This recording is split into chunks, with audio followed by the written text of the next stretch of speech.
I'm going to put this out there forever and always that I have the most terrible taste in music. My musical index looks a lot like, I think I might know that band. Maybe I know a couple of their songs. That's it. I don't know music that well. The peak of my musical years was in the 90s, of course. My first album ever was the Backstreet Boys, which comes as no surprise to, my listeners out there. And I still love listening to their songs, sadly. Other musical obsessions, Spice Girls, of course. I was Jerry Spice. If you know, you know. And Celine Dion. I used to love Celine so much that I sang not one, but two of her songs in front of the whole student body and their family at talent shows. There was something about 90s ballads that fill my heart with so much joy. They also have set such bad, unrealistic standards of love. Truly, no one is gonna love me that hard, Celine. Why do you do me like that? In the early 2000s, I was filled with teenage angst and weird new sexual energy. My go-to was alternative rock. You know those bands where the dude wears a lot of eyeliner, yet they are badass and they sing about heartbreak and loving someone so deeply that they're on suicide watch? Yeah, those bands. I used to like those bands. Throughout my life, I would hyper-focus on songs or a collection of songs from a band for months, sometimes even years. My poor mother and my sister would endure listening to the Clumsy album from Our Lady Peace blaring from my room for 6 months every morning when I was 16 years old. I also went through a Queen phase, which, no regrets. Freddie Mercury for life. I had a rap phase too, which was pivot, weird one, which resulted in me going to a 50 Cent concert unsupervised. And that was the first time I got frisked for a weapon. Fun story. In my late teens, I listened to a lot of 70s rock, mainly because the boy I liked was into it, so I was assimilating. However, this is when I fell in love with Neil Young, so it wasn't so much of a loss. In my mid-20s, for some reason, truly out of my control, I started liking Drake. The beats, look at using the lingo. The beats were sick to dance to in the car. Okay. Lyrics, questionable, I guess. I don't know. People love or hate that guy, but, if I can pop my ass to some of your songs, it's fine. I like it. He's also hot as fuck, so maybe that's why I got obsessed with him. I don't know. It was around the same time that I fell in love with Adele. Oh, what a pivot. Again. At the time, I was doing a lot of commuting for school and work, so I spent a lot of time listening to either Drake Best You Ever Had album or Adele 21 album. It was one or the other, nothing in between. Those two albums totally encapsulated the two moods that I had at the time, horniness and sadness. My love affair for Drake has since dissipated, thank God, although he can still get it. Adele, I will love for the rest of my life. She speaks to my soul like no other.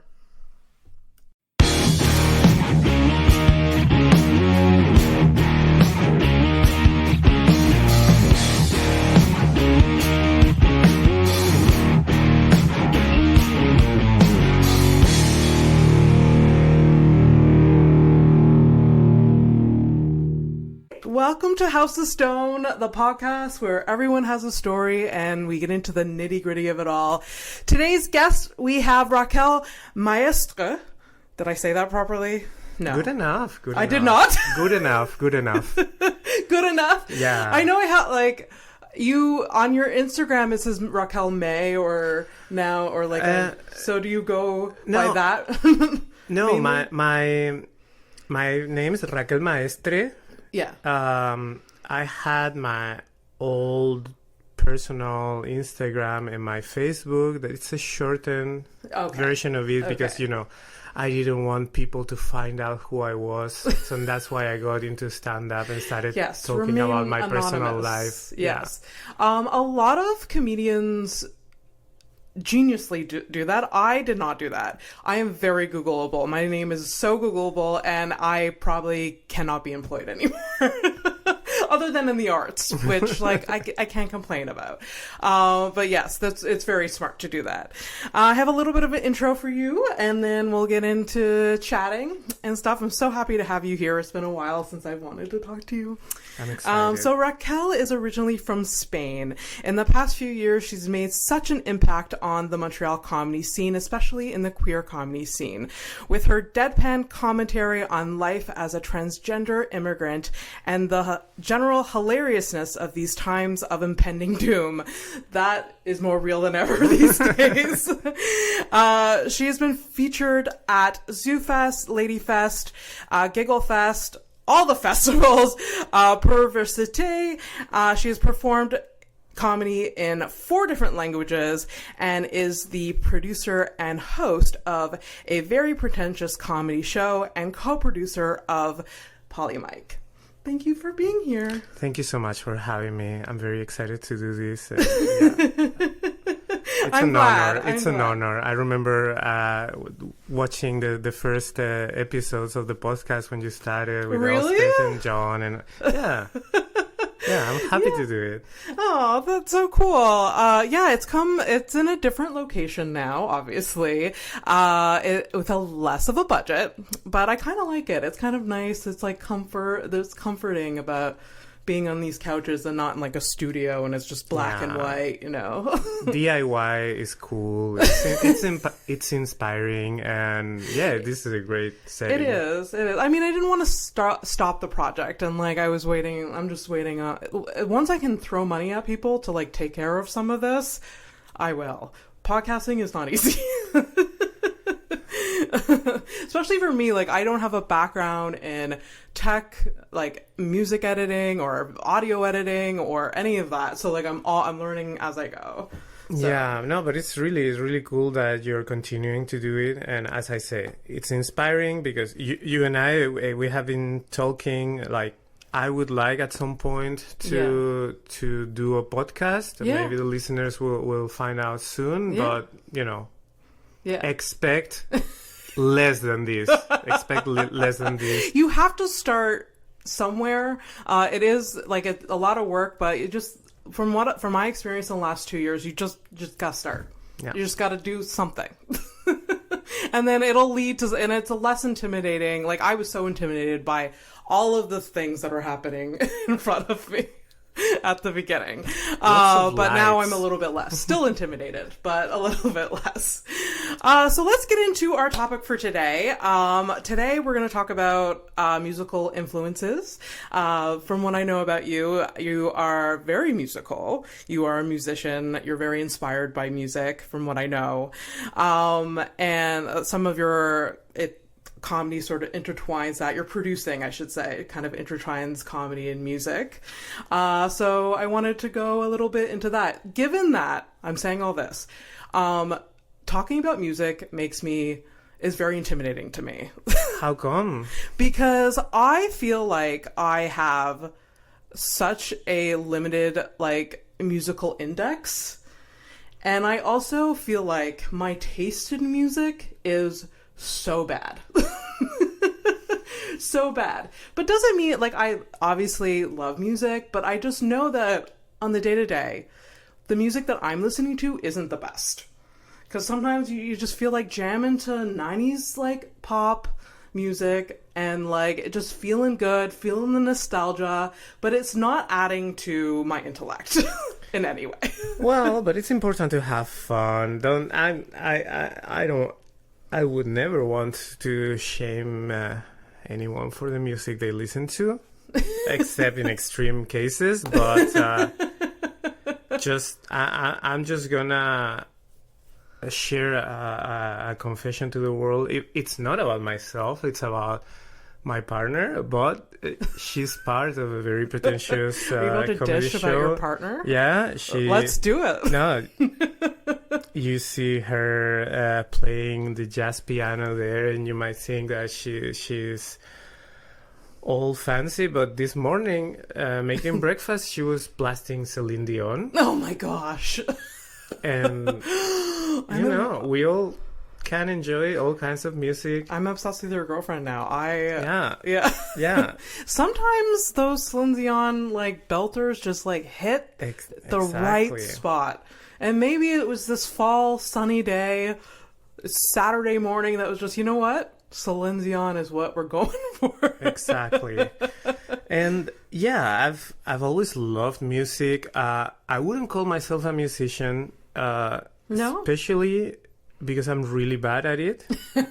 I don't know how much of an excuse can I use because I also have hearing loss.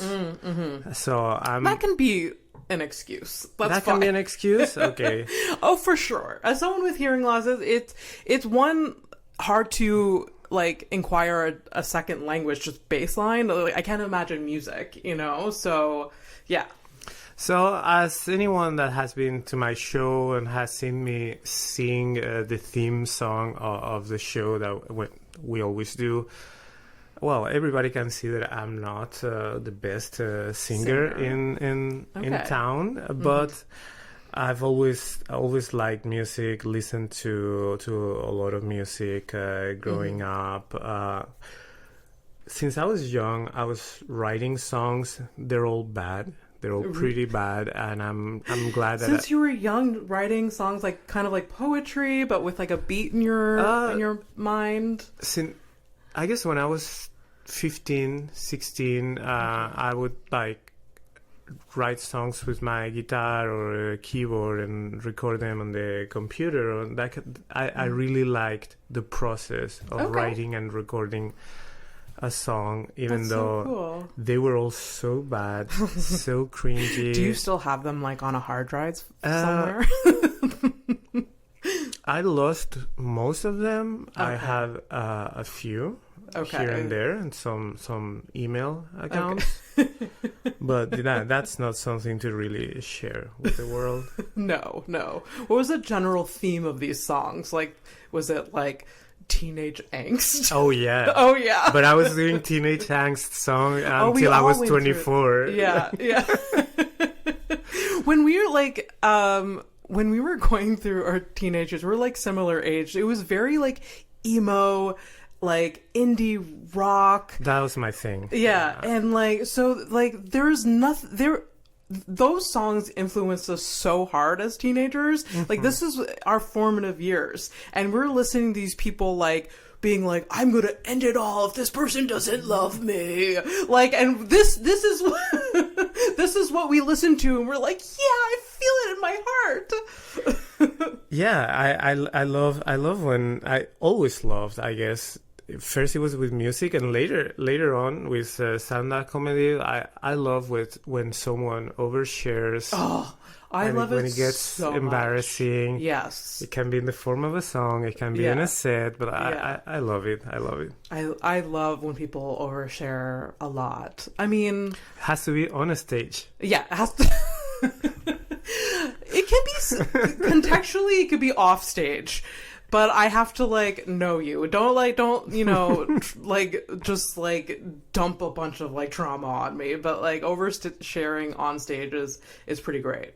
Pretty great. So, growing up, young Raquel, what were you listening to as, like, in your, like, when you were a kid? We already established teenage years, but, like, when you were a kid? There were Spanish bands that we're not gonna get into, but when it comes to English, I was a huge Weezer fan. I liked the Pixies, the Beach Boys, the Beatles, that stuff. I don't know if you get an idea. Was it similar genre, like in the Spanish, like musical? Mostly, mostly. Okay, interesting. That's cool. Yeah. And I was in a couple of bands. When did you start playing an instrument? I was 12 or 13. Okay. Yeah, but again, I was a very bad musician. So. And your girlfriend's a musician. Do you consider her like a better? She's a total musician. She's very talented. Okay. she knows what she's doing, Okay. playing the piano and the guitar. She also writes songs, and they're much better. And yeah, no, she's a real musician, and that's the only reason why I felt the courage to like do a song on stage, because I was of her, backed up by a real musician. Yeah, and you got to practice together and stuff. So we wrote the song together, and Oh, that's so cool. And you said you were in a couple bands. Was it like rock bands? Kind of, yeah. Bad. All bad. on my side. Some of the other people were the people, very, very talented frontman and friend, and one of them. But yeah, when it came to me, I was lowering the general level. Yeah. Was there like an audition for these bands, or was it just like a bunch of your friends? Oh no, just with friends. Just with friends. Yeah. I feel like a lot of bands, the high school bands that were around me as a teenager, it was really just friends. There was no, it was like, I play the bass, I play the guitar, we're basically a band. That's like what I saw in front of me. And there's definitely like, you saw like, okay, this one's the weakest link, but but some of them were very good. There was one that was like, I don't know, like what's the type of music that just like scream punk music? Yeah. Is it called scream punk or punk? I think there's a genre that is screamo. I don't know. Oh yeah, screamo. Yeah. There was a band that I was in high school with that was like very screamo, and they actually were like they did like, you know, gigs in Montreal and stuff as like teenagers. They were supposedly good, and I actually went to one. I'm like, this is not my thing. Not my thing, but good for them. Good for them. I always admired people though that like learned an instrument and just like dabbled in that. I was never committed to learning how to play an instrument. I learned the basics, I guess, at an age where my brain still was open to new things. Yeah. But I'm a little bit frustrated at the fact that even though I've been playing for more than 20 years on and off, the fact that I'm so mediocre playing the guitar that I've never really gotten good. Okay. Makes me feel bad about myself, like, you know, that I didn't have the discipline to really learn something. Okay. But luckily, not that I am much better at comedy, but you are good at comedy. You know that you are. No. But I feel like at least, you know, music maybe wasn't my main calling, and with stand-up or like producing the shows mostly, I've gained a little bit of self-confidence. Like, okay, not everything that I do is a complete disaster. Okay, so before stand-up, you didn't have confidence in like your artistic talents? Yeah, that is right. Really? Yeah. Okay. I'm still not sure if I have it, but I don't know. I'm starting to question. I don't know, as a comedian, like when you know that you're good. Like there's been various markers that like we've had recognition, we've been invited to festivals, we've, you know, been asked to do shows that are like really great, but like even with all of that, I'm just like, but am I good? It is a great question, and also I don't know how it is for you, but for me, I am very aware that there are many different ways to determine that someone is good, or like what you consider. Yeah. Like, there's like, is a comedian polished? Is someone like ready to do big shows, etc.? Yeah. I'm not, but am I looking for that?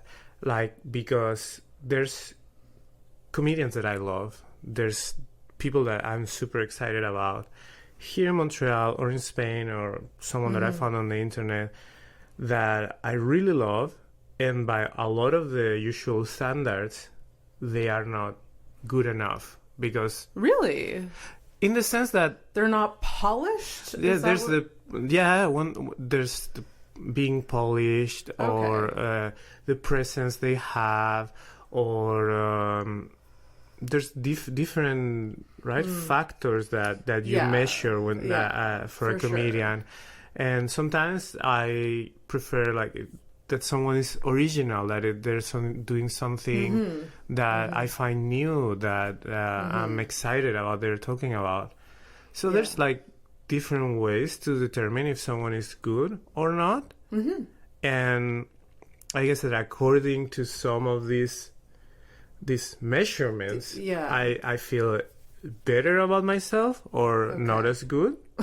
But I think that's fine because like people's taste in stand-up comedy is kind of like as music, like just like as personal as like what you like to eat. You know what I mean? There's so many different like measurements, like you say there, or so many different preferences, and like there are these big comedians that are so popular, and maybe they hit more of these measurements, but it doesn't mean that they're my favorite comedians whatsoever, for sure. Yeah, I have to say that sometimes I'm a little bit thrown off, even though, like, again, like, I don't want to criticize or attack anyone, because it's wonderful that comedy can be so different and there's something for everyone. Yeah. But personally, when I see this New York comedians, they're so confident, they have so much swagger, and they're like all this sass and all. I maybe it doesn't speak to me as much. So a comedian that is confident doesn't speak to you. I'm kidding. There's different types of confidence. Types of confidence. I definitely know what you mean. Like they have a different energy on stage, and they're just like I guess what they're saying it like just is said with such boldness. Yeah, and so. Maybe you like comedians that are a bit more gentle. I guess, on stage. And if they have energy, I don't know. Sometimes I like the energy of someone very neurotic and someone that hates themselves in a funny way. Yeah, I love that. Who is like one of the I guess bigger name comedians, or maybe not bigger name comedians, that you admire or like? I think I'm obsessed, and I've been obsessed for years with Eddie Pepitone. I don't know if you. Yes. Oh my gosh. Yeah. Yeah, he's fantastic. I love him. I love his specials. I love his podcast. I've never had the chance to see him live. No, he was at. I guess he was at the Just for Laughs comedy festival like maybe 3 years ago now. I don't think he was the last 2 years, but he has been. He's made an appearance. Yeah. So he's one of my favorite comedians. I really like this British guy Stuart Lee. He was probably the influence that caused me to call my show a very pretentious comedy show. Really? And try to go into a certain direction that I don't know if I've stayed in that direction, but I was reading his book, and he's like a very intellectual comedian. I find him very good. What was the name of this? Stuart Lee. Stuart Lee. Okay. Yeah. Never heard of him. Yeah, very, very intellectual guy. Yeah. Sean Stonehouse likes him a lot. Okay. Yeah. Okay. Cool. I'll look him up. Maybe I'll know his face when I see it. But so, like, he influenced a very pretentious comic because does he have an air of pretentiousness? Yes. Yes. And you like that. So that was like aspirational for me. Yeah. I don't think I'll ever get to that point of pretentiousness, but it was aspirational back then. Like a year ago. That's when I started promoting the show. And I try to go for that a little bit. Okay. So is that a theme in your show? A very pretentious comedy show is like comedians that maybe or like, do you ask them to do a joke about that, or is just like it's just the title and then you carry it through with like with your hosting? That is a great question because I don't even know. It's I think I want to believe it's just a subtle tone, a vibe on the show. I don't tell comedians that they have to joke about anything or like they have to fit to a theme. Some comedians adapt to the theme. It's an opportunity to like try some material that fits the theme best. Yeah. And by the way, that's how I like shows to be like just a bit of an idea, a bit of a concept. You don't push it too hard, so like so the comics don't feel forced. A lot too. Like, don't push something so strong that like people feel forced, and you don't get genuineness out of that. Exactly. For sure. So there's a bit of a tone. There's a bit of a tone that I set, but when I started the show a year ago, I probably was doing more material that was a bit more nerdy and intellectual, and lately sometimes I don't do that as much. But now we have the backup of the jazz piano that France plays, which that keeps it pretentious enough.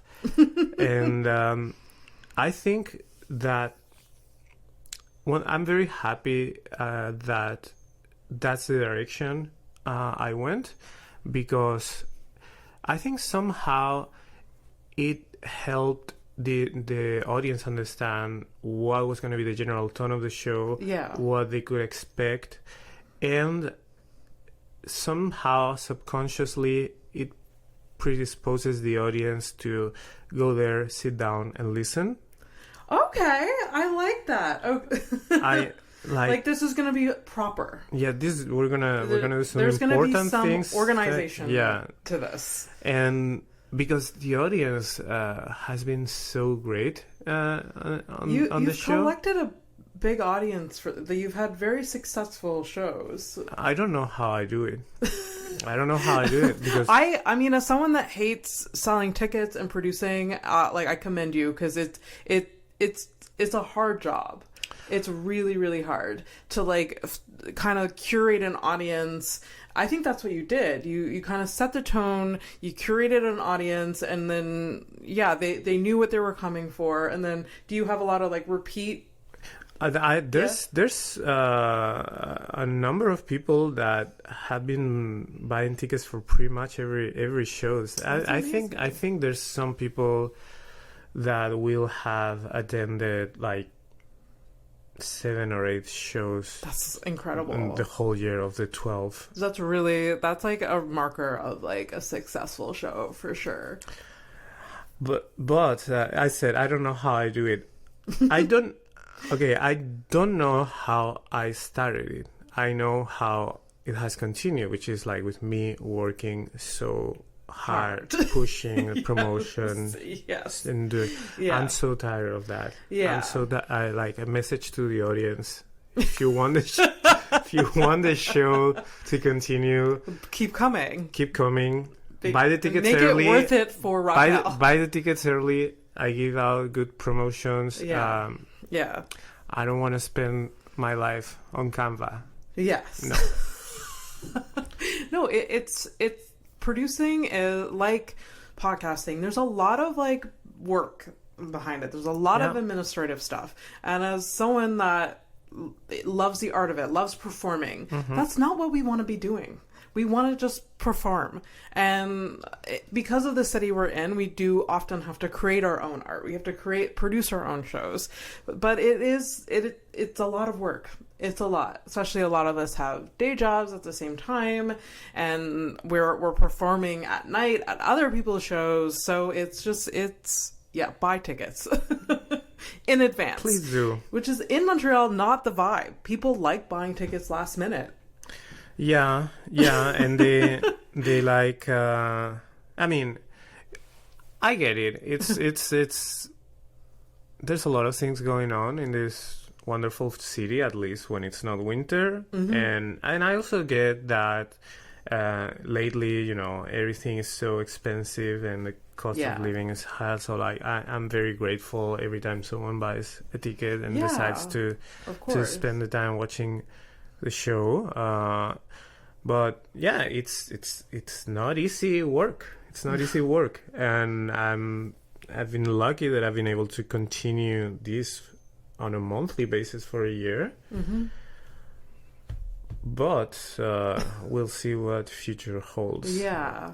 There's some fellow producers that, when talking to them about producing, they told me that they really are into trying to work smart, not work hard. Yeah, that's in general a good idea. Yes. Yeah. So this year with Very Pretentious, I've worked hard. Yes. Yeah. We'll see if I can pull off working smart. Yes. So you started a Very Pretentious comedy show a year ago, but what initiated you to do this show for the first time? You did say you were influenced by that comedian Stuart Lee, but yeah, So last summer I worked with Alo Asimov, who very generously offered to co-produce her show Tales of Gender Affirmation. With me. Amazing show. We've had Alo on the podcast before, and she's fucking fantastic. They are so funny, and that was like my first time producing or co-producing anything, so I learned a lot, and it was for Ladyfest, which always producing a show for a festival adds a bit of a extra layer of complexity. So it was a great learning experience, and I had fun doing that, and I co-hosted it, and after that I felt like maybe I could try something by myself. And I guess the main idea was that I wanted to put on something I would enjoy as an audience. I felt like at that time I didn't even know that much of everything that is in the Montreal scene. I still don't know everything because I have a day job. I can't be everywhere all the time. I try to, and it is changing frequently. Like the way there's new shows coming up a lot, and shows stopping, and so it is a constant evolution. Definitely. So I knew some of the mics. I knew what was happening at the Comedy Nest at different places. I knew the queer shows or They Go Low, We Go Laugh. I knew a lot of things, and I had one experience from doing queer shows or attending queer shows. There was something that I didn't like hearing from some audience members, that it was when there was like one of these queer shows, and maybe there was one of the people in the lineup, maybe they weren't queer, they were straight, or it was not clear on what basis they were part of the lineup, or like when the show is like centered around certain identity. So sometimes I would hear comments like, "Oh, why is this person invited?" Or some people in a predictable way, "Oh, this person was the least funny." Okay. And I was like, "Wait, are you here to like listen to the jokes and have fun, or are you just checking that everybody fits a certain box?" Yeah, that sounds a little odd. Yes, but I mean, we could get a general sense of like, oh, this person wasn't funny, this one was my favorite with every show, I guess. Yeah. But the idea that, oh, this person wasn't gay or something, is that what you heard? Yeah. Okay. And I sometimes these people were the ones that I found the funniest. Yeah. And while I think it still is very important to have shows that are welcoming to queer people or to any minorities, because like there's so many funny people in there.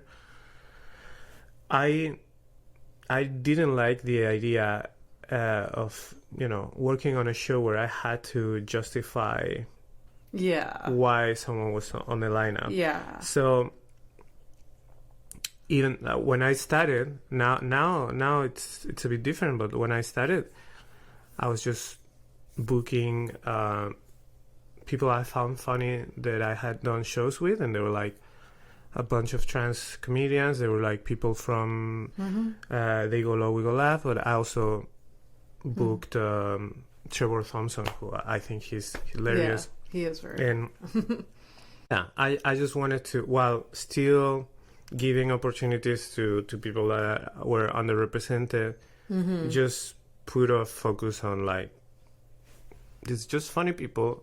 We're gonna have a fun time, and try to make something that was a bit less of a community event per se, and more just a show that will be entertaining and comedians you like.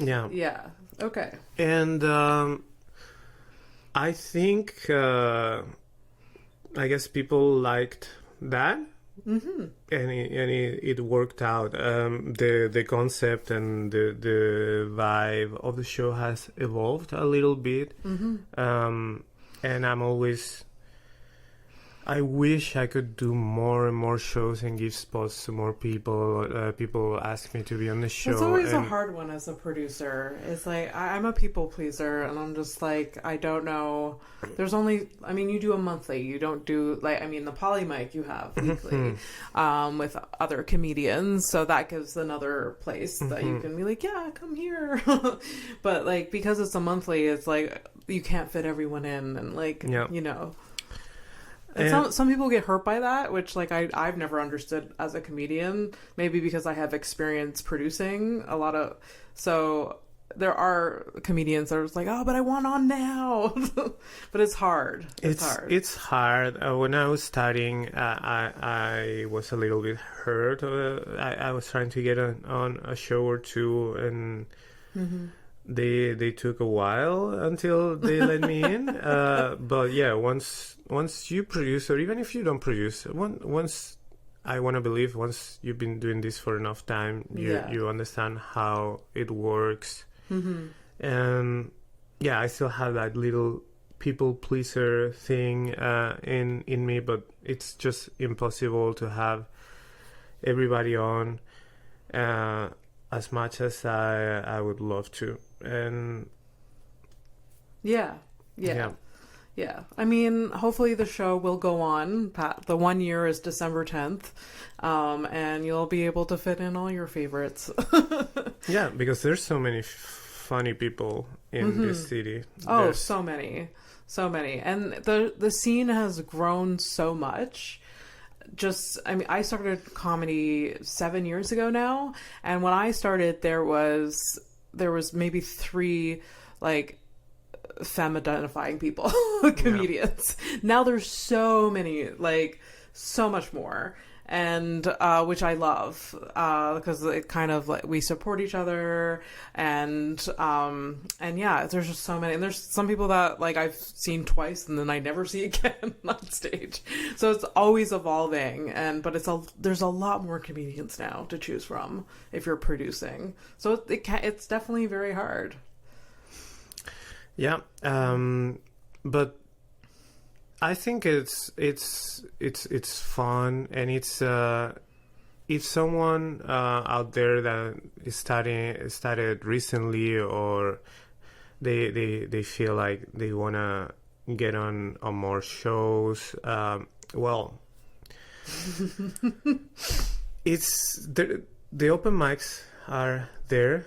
God knows that there's many shows I can't get booked in, and that's okay, but there's a lot of opportunities to perform in this city, and work on your craft and find your voice. And absolutely, one of the reasons why we created the Poly Mic was that when it came to queer comedians, some of them they didn't always feel as comfortable going to certain mics. Okay. Not exactly my case, because I love a bunch of the mics that I go to. But for some people, I've heard that from some comedians, and I can't say that I don't understand it. But what is your perspective on that? Like, why do you think that there's some, it just doesn't feel like it's inclusive? I think it's a couple different things. One of them probably it's just very basic. Like you're vulnerable when you're starting out, and you're going up on stage and you might bomb, etc. And you're talking about yourself, and you're vulnerable. Of course. If you are also from a certain minority where, like, you on a normal basis, sometimes around certain people you can be a little bit on the edge, where like, is someone gonna say something? It just adds to that vulnerability. Yeah. And then maybe you go up, and because you're just starting out, or you don't have a lot of experience in front of that audience, maybe it doesn't go very well. Yeah. And you feel that you bombed. And for some people, it might feel very uncomfortable, and they don't realize that maybe everybody was bombing and no one was getting laughs regardless of who. Bombing is very much part of the whole thing, but I can understand that it feels even more intense if you're in an environment that doesn't feel inclusive or supportive, or so I 100% understand that. And then, because they're open mics, then there'll be other people trying out things and saying things that maybe they're shitty. And they don't even know what they're saying. Yeah. And then for someone who's not that familiar with all of that, they can maybe connect the dots in a way that they will feel like that is not a welcoming place for them. Yeah. Which I understand if someone feels like it. Whenever I've talked to other queer or trans comedians, I share my experience with them. That it usually is like, for me, where I go, the places that I go, I have fun. Yeah. Once I got over this or that, but hey, if you don't feel like doing it, that's fine. Yeah, there's other shows that you could do that are more comfortable. Yeah. Yeah. And that's why we created the Poly Mic, so to give a place where, like, some of these people can go up, pretty much every week if they want, because we have plenty of spots, plenty of them, and yeah, keep working on their comedy and keep finding their voice. Yeah, it's a great show. Every week you co-produce it with three other people. Yeah. I reached out to everybody that at some point had voiced any interest on creating a queer open mic, because there used to be a monthly queer open mic at that bar, produced by Nora Vision, who's a very talented drag queen and playwright. But she moved out of Montreal this summer. Okay. So I had already been talking a little bit to Kaya, to Ao, to Aurora about what will happen next. And I had this crazy idea of like, let's do a weekly one. Yeah. Weekly is a lot of work. A weekly show is a lot of work. So sharing it with people, yes. That's the vibe. Yeah, and it's a lot of work, definitely. That's why for that one, we try to work smart, not work hard. Yes. But again, we've been very lucky with the audience. People have showed up and supported the show, and I think it's great to have a weekly place where you know that you can go there every Wednesday. Yeah. A little problem that I find that the previous monthly queer open mics at that place had, because a couple different people had been producing it, is that because it was a monthly, it needed promotion, because something that is a monthly, you forget about it. You need. Oh, absolutely, sure. But this promotion is very simple. It's like every Wednesday at 8, that bar. Yeah. And I wanna believe that there will be some people that if they write something and they want to try, they can think, okay, I can go up next Wednesday at the Poly Mic. Well, last week I did Poly Mic and I made sure that I was trying new material because there's some open mics, and I mean a lot of comedians listen to this, so they'll resonate with it. Mm-hmm. A lot of open mics, it doesn't feel like I could try new material. It doesn't feel like, it feels like I'm being like evaluated. So I need to I need to have my my good stuff locked and loaded. Oh, yeah. Yeah, so I made sure that I was, trying stuff. I did some crowd work, because I always want to sharpen that a little bit more. So, yeah, it's a great show. How do you, as the producers, make sure that it stays a space that people feel welcome, comedians and artists feel welcome to perform at? Or comfortable, I should say, maybe. I think we haven't had to do a lot, I think. Okay.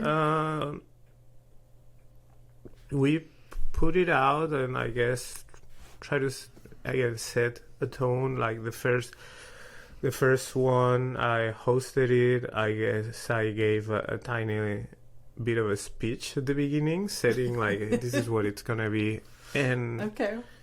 I think that has been enough. Mm-hmm. The more it goes, the title of it attracts probably more queer people. If I'm not. Oh yeah, I mean. Maybe not. Yeah, but, I mean, they're not just queer people performing, but maybe it kind of, I don't know, sets the tone. Yeah. Kind of very pretentious.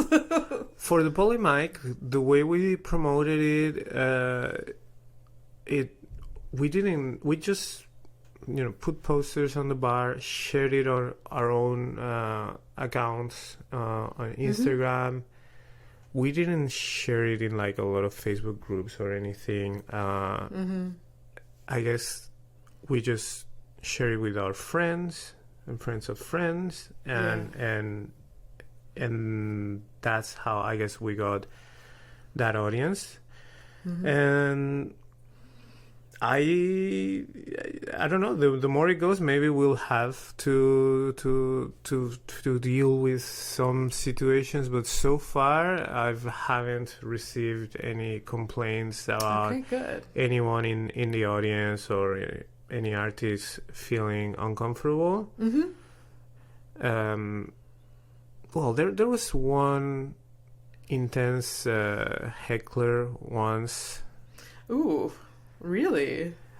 Yeah, but you know, I mean, a heckler, audience member, not a comedian, no, right? No, not a comedian.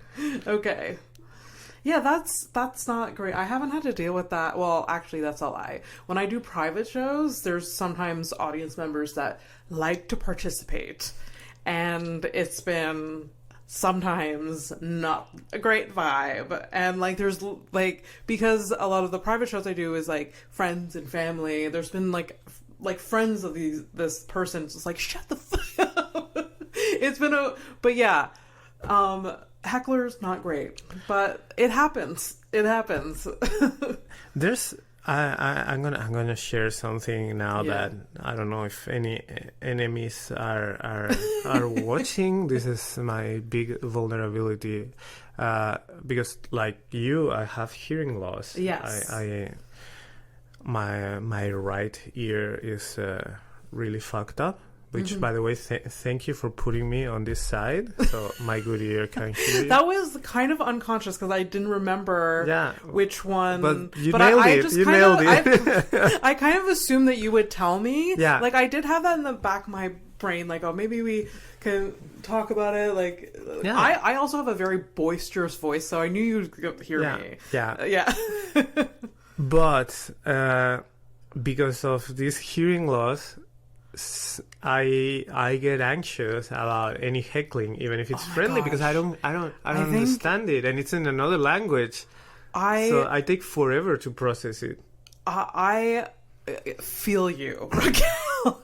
I try to practice crowd work, but it fails on me 75% of the time, which is because I can't hear what their response is. I'll ask a question and I can't hear it. I'll hear bits of it, or I'll hear something completely different from what they're saying or whatever. So I would love, like, so a smaller room is good for doing crowd work for me, but like in a bigger room, like I'm lost. But you did like a crowd work show this summer.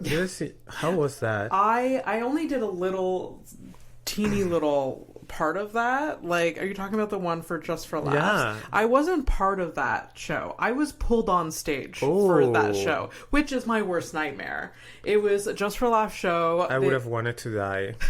I wanted to die. It went okay, but I wanted to die. So it's called Surrounded, and it's a fully crowd work. I was the person that was on stage, Rosebud Baker, which lovely human being. But also, fuck you for rolling me on stage. No. She was asking me, and I was sitting with my cousin, we were watching the show, and she was asking me, like, inquired about me, and I was like, oh, what do you do? I'm like, I'm unemployed. Like, I start with that, and then which is a lie, basically, and then it somehow it was like she inquired more, and I'm like, I'm actually a stand-up comedian, and then she's like, oh my god, and then she told me to come on stage, and I was like, no, it's fine. And then she's like, if you're not a real comedian if you don't come on stage. So I'm like, fuck. Oh. So I maybe did like 45 seconds of material, and then like passed the mic over. So I didn't actually do crowd work, but in that setting, like, it was very small. Like, I don't know if you saw the Surrounded set. Like, it was relatively small, but it would be challenging. Like, I would have to go really close to the person I'm talking to. So, and I'm sure it's like kind of mic'd that room too. I don't know. Anyways, yeah. I think I would challenge myself to do a show like that, but it would be embarrassing some moments because I wouldn't hear things. Yeah, I mean, I want to have and in the last Pretentious show I did it, and there's gonna be more presence of that. I want to have more participation of the audience. Yeah. Because it's really fun. Yeah. Last time I did a segment which I got the idea from a show that I did in Madrid, but where like I asked people to write down the answer to a question, and then I read some of the answers on stage. And we did that for when I did Funny Juice. We experimented with it because it was just fun. But we did like little cue cards on tables, and we asked a question, and the comedians were like, we had a jar with all of it was really fun to do. We did it like a couple of times. I had a lot of fun doing that, and probably there will be this might be a bit of a regular thing, because love audience participation, and especially for like it gets them like engaged. And especially like you were saying, like you seem to see a theme that the audience are very present for your show. Like they're on time, they're prompt, and that would be. And it's also a way like these like answering a question like on a cue card as a way of doing sort of crowd work without actually doing crowd work. So it's kind of maybe a way for us people with hearing loss to get by that. Exactly. It's very smart. It's really good. So other than the crowd work aspect, do you find living with hearing loss like hard to be a stand-up comedian?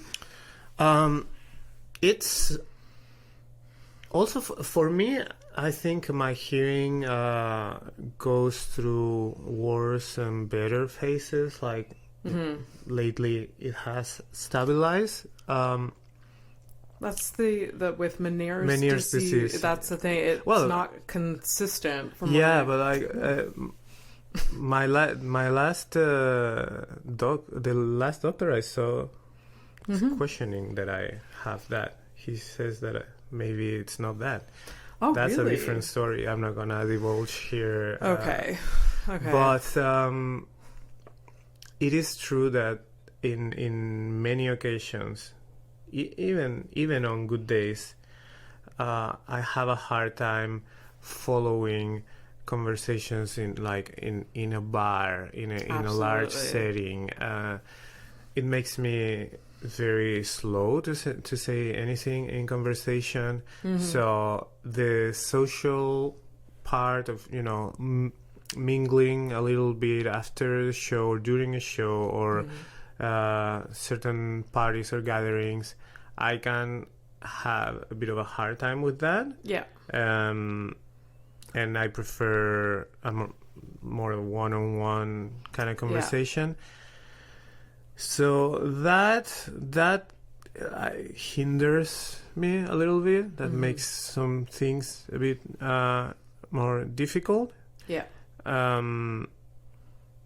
But when it comes to, I can still write, I can still go up and perform, I can produce. It's the social part that probably has made me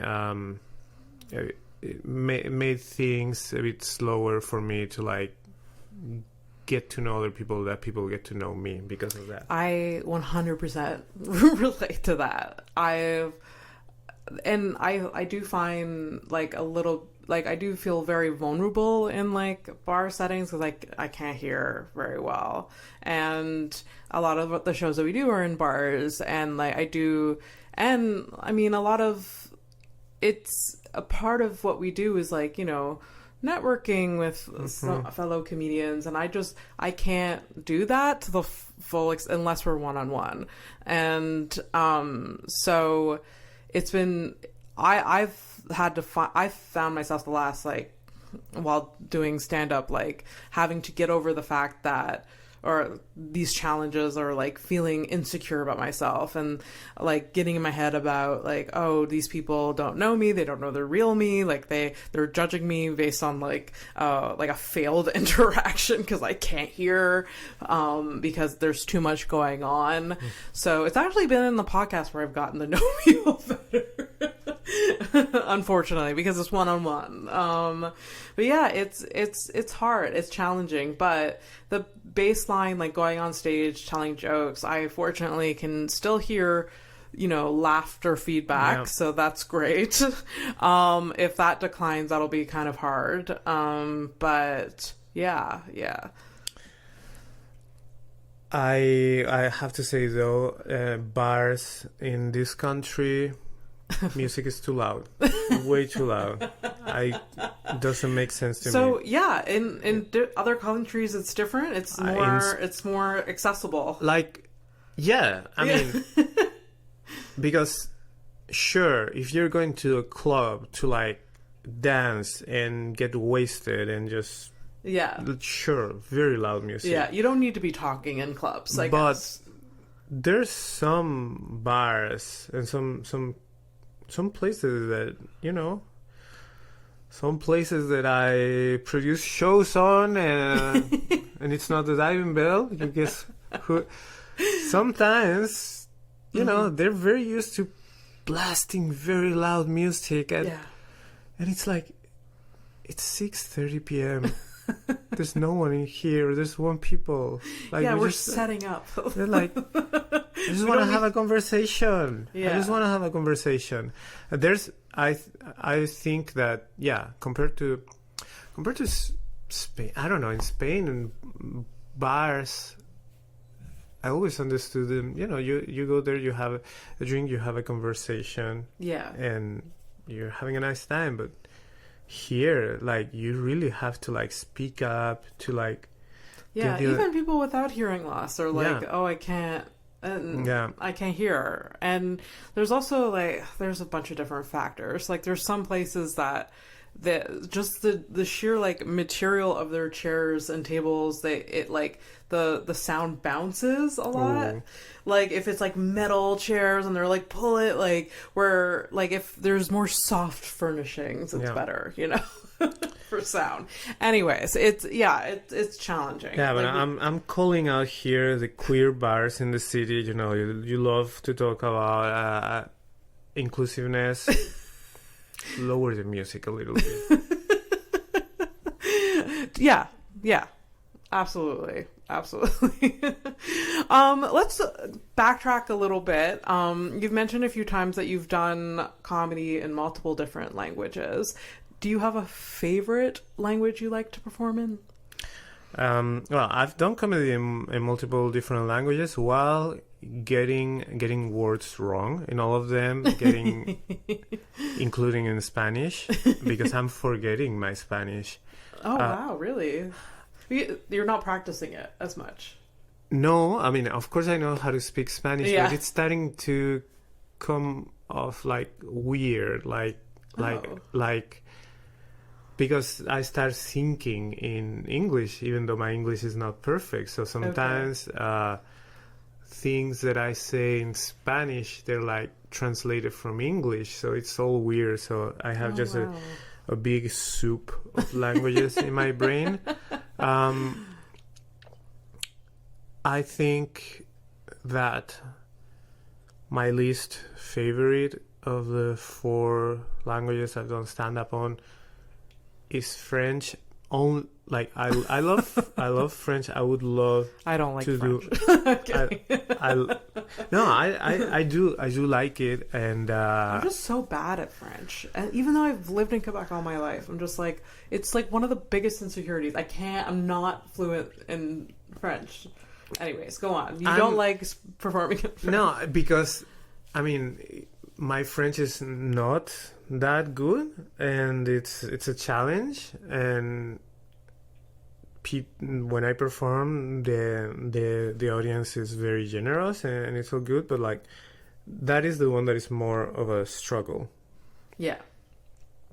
Then Spanish, I was having a lot of fun in the last shows I was doing in Spain recently, because it's not just the language, it's like the topics, like the connecting with the audience. Sometimes I perform in Spanish here in Montreal to like Latin American audiences, and it's cool and it's fun, and I talk about what it's like being an immigrant here in Canada, but I can't talk about Spain or Spanish things because they don't know them. And but that's where I'm from. That's where I grew up. That it's like my pop culture references or politics or whatever. Like I was there for like 25, 26 years, and only in Spain I can perform or I can and talk about those things. And when I'm in Spain talking about Spanish things, that is very fun. Yeah. So yeah, maybe more topical pop culture reference. That's it's very niche. It's fun. Yeah, for sure. Maybe that is my favorite. Then I did it last time. I did one show in Catalan, which is the language they speak in Barcelona and Catalonia, which is it's a different language. It's somewhere between Spanish and French. And I cheated. I just run my Spanish set through Google Translate. And I knew a little bit of the language. I used to watch TV in that language, and I knew a little bit. So apparently the pronunciation and all, I got it okay. And I did my first set in Barcelona when I was there last month. It was in Catalan, and I had so much fun. I was so nervous, but but it went. Do you think well? Do you think they were like generous because they knew that you? Oh yeah, they loved. You were struggling a little bit, because I've heard that in like English comedians doing French shows, that like the audience was they're like, oh, look at this cute anglophone. It was exactly that. They were so supportive, especially because I don't even live there. Like there's no reason why I would speak that language. And they were like incredibly supportive, and that was nice. Oh, cool. Probably if I was living there and I kept doing that a couple more times, they wouldn't give a shit anymore. But it's a language that I enjoy, and that I would, if I was living in Barcelona, I would try to use it. And then English, I guess that it's the standard for me, even though it's not my first language, but it's the one you have the most practice in. It's the one that I have practice in. It's the one that I live in English pretty much. I work in English. I talk in English for most of my day. A lot of the comedy I've watched since I was 18 or 19 years old, when I started watching comedy in English, has been English. So a lot of my influence comes from English. I started in trans and queer shows, and everything that I do in my life that is trans or queer like happened in English. So like it was just my standard, even though sometimes I say things that are just incorrect, from linguistically incorrect. You know, we know all the politically incorrect comedians, but I can be a linguistically incorrect one. So it has its challenges.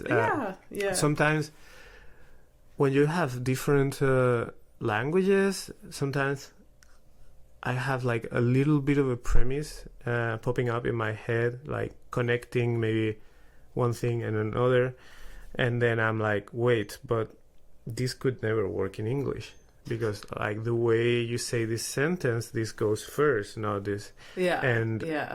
And sometimes, yeah, I have like the idea, like, oh, what if I connect this and this? But like, no, that would work in Spanish, but not in English. Even as an Anglophone that mainly speaks English, like I still fuck up language. Languages are not easy, for sure, for sure. What inspired you to go on stage for the first time?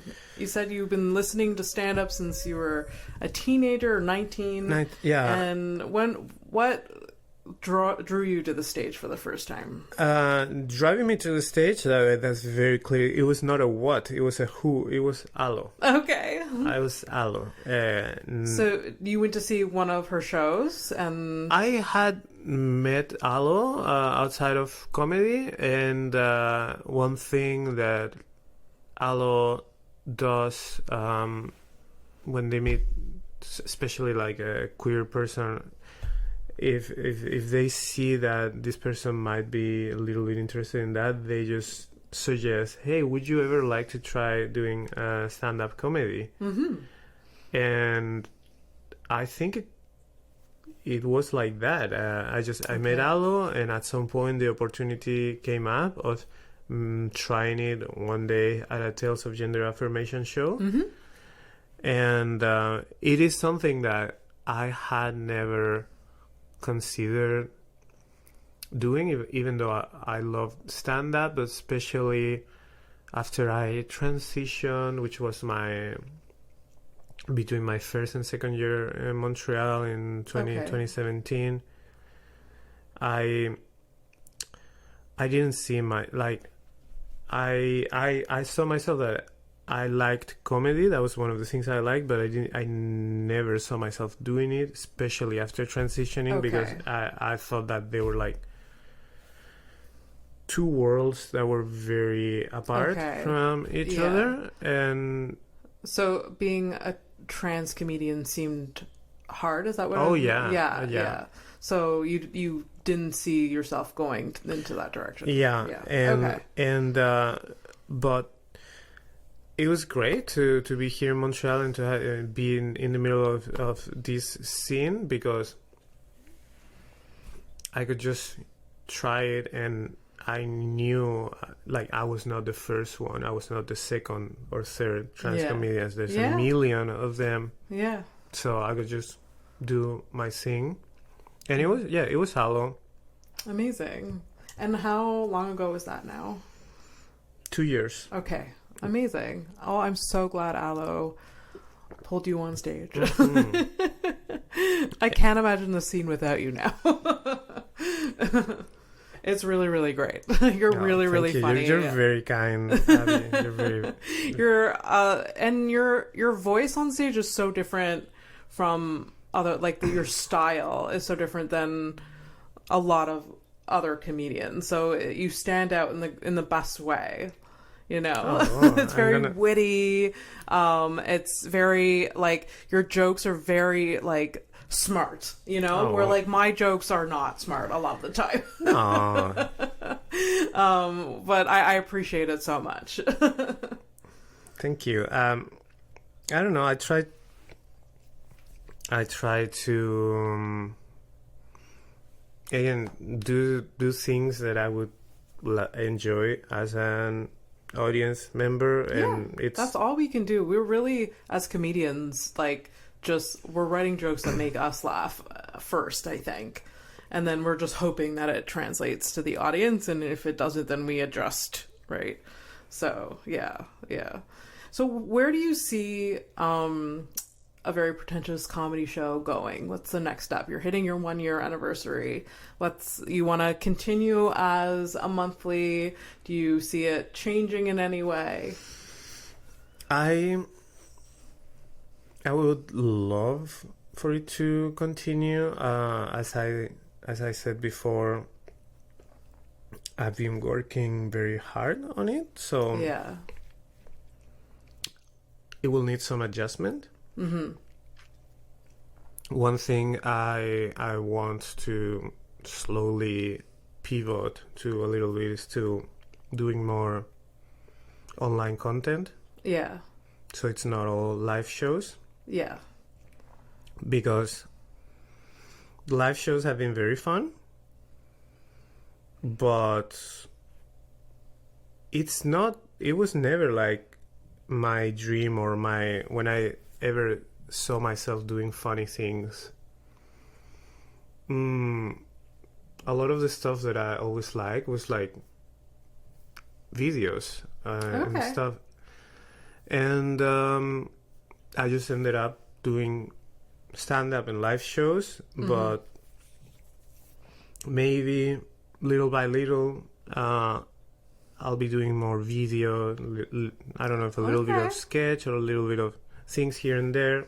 I love that. I love that idea. And sure. Maybe the show will slowly transition to something online, or keeping it mixed and doing a little bit of both. But that is something that I would like to experiment with. I have a background in journalism. When I went to school in Spain, I studied journalism. I haven't done anything remotely resembling journalism in a long time, but part of me wants to go back a little bit to like this media kind of thing. I love podcasts. I love like interviewing people, which I haven't done in a long time. Those are things that maybe I would want to integrate somehow on the concept of the show. We'll see. Okay. Well, there's so many possibilities, and I like that you're open to like dabbling in different formats. That's really interesting. Yeah, too many ideas, not enough time. I think, yeah, like I don't think I want to have the show like be like a massive thing where I'm bringing out of towner headliners. So even though we had a brilliant, one of the best queer and trans comedians in North America right now this summer, Clara Olshansky from New York was here, and they were amazing. Okay. But do you think your focus is going to be on like Montreal artists? Yeah, because going the other direction would mean that I have to just become a full-time producer. Yeah, and that's not your vibe. Not right now. I want to do something that is more creative. I don't want to have to think about like how to pay. Get off Canva. You want to get off Canva. Yeah, or stay in Canva for funny things. For fun. Yes. Like do like a little meme, a little graphic that is funny. Yeah. So yeah, there's a lot of funny people in Montreal that I want to keep giving space. And yeah, if anything, move some of it to online and maybe have people from other places discover the wonderful things that we're doing in Montreal. Yeah, amazing. Awesome. We do have to wrap up soon. I can talk to you forever. Go see a Very Pretentious comedy show on December 10th. 1 year anniversary, big 1 year, and follow all of Raquel's stuff for the new content that is in the future. It's gonna be an amazing show. We have like 1.5 million people on the lineup, and tickets are gonna sell out. They're very close to selling out. But we're gonna have the opportunity to like watch it on online streaming. You can get that's really cheaper good. tickets. I saw a post about that today. That's great. That's amazing. For the streaming on Eventbrite, like we did in the February show. So you can watch it from the comfort of your living room, and it's gonna be great. Or if you're don't miss it at work and you're busy, then put it on your phone. Yes, and there's no excuse not to watch the show or come to the show. Exactly. Absolutely. So we always end the show or the episode with 2 questions. You can choose to answer both or just one of them, or you can choose to take it as you will. But the 2 final questions are, what is the hardest thing you've ever been through, and what are you most passionate about?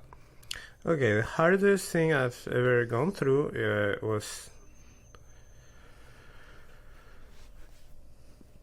transitioning in a city where I didn't know anyone while I was going through a separation. Oof. And I was working a minimum wage job, and I didn't have any savings, and I was just lost in the city. That's there's many reasons why that was very challenging. Yeah. Somehow I survived it. Yes. I'm glad you did. And what I'm most passionate about, the thing I'm most passionate about is